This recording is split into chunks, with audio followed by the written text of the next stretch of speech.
कर्म तीन तरह के होते हैं: क्रियमाण, संचित और प्रारब्ध। इनके बारे में लोगों को बहुत कम मालूम होता है, विद्वान लोग ही जानते हैं।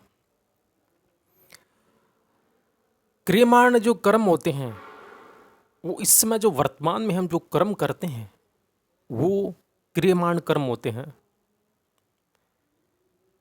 और वर्तमान समय से पहले इस जन्म में, मनुष्य जन्म में, और या उससे पिछले अनेक योनियों में, जो मनुष्य योनि में हमने जो जन्म वो कर्म संगृहीत किए हुए हैं वो संचित कर्म कहलाते हैं। प्रारब्ध हमारे सामने अनुकूल, प्रतिकूल, जन्म, आयु, सुख दुख आदि परिस्थितियाँ आती हैं तो वो उस कर्मों को जो है प्रारब्ध कर्म कहते हैं।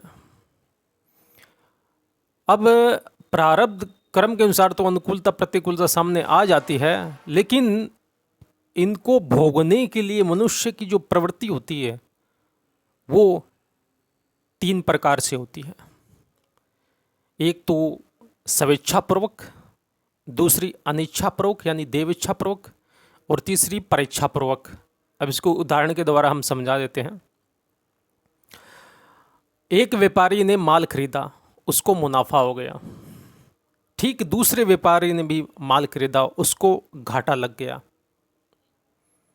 तो इनको एक तो मुनाफा होना, घाटा लगना, ये उनके प्रारब्ध कर्मों के, शुभ अशुभ कर्मों के बने हुए प्रारब्ध के फल हैं। लेकिन माल खरीदने में दोनों की प्रवृत्ति जो है एक जैसी हुई है, स्वेच्छापूर्वक हुई है।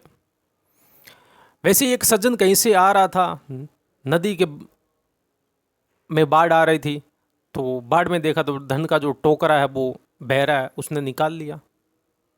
तो एक सज्जन कहीं से आ रहा था जंगल के रास्ते से, उसको कहीं टहनी गिर गई सर पे, सर फट गया। तो धन का मिलना और चोट लगना ये उनके शुभ अशुभ कर्मों के बने हुए प्रारब्ध के फल हैं।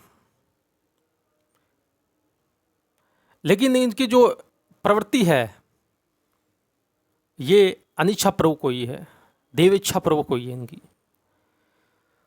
और तीसरा है परेच्छापूर्वक।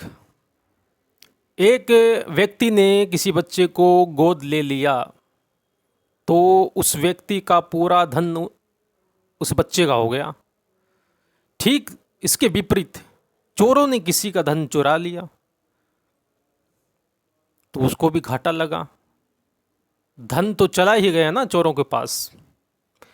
तो बच्चे का गोद लेना और धन का चले जाना, इनमें से एक तो गोद लेना उनके बने हुए शुभ अशुभ कर्मों के बने हुए प्रारब्ध के फल हैं, और धन का चले जाना और एक चोरी में चले जाना, एक गोद में चले जाना, ये जो प्रवृत्ति हुई है वो परीक्षापूर्वक हुई है।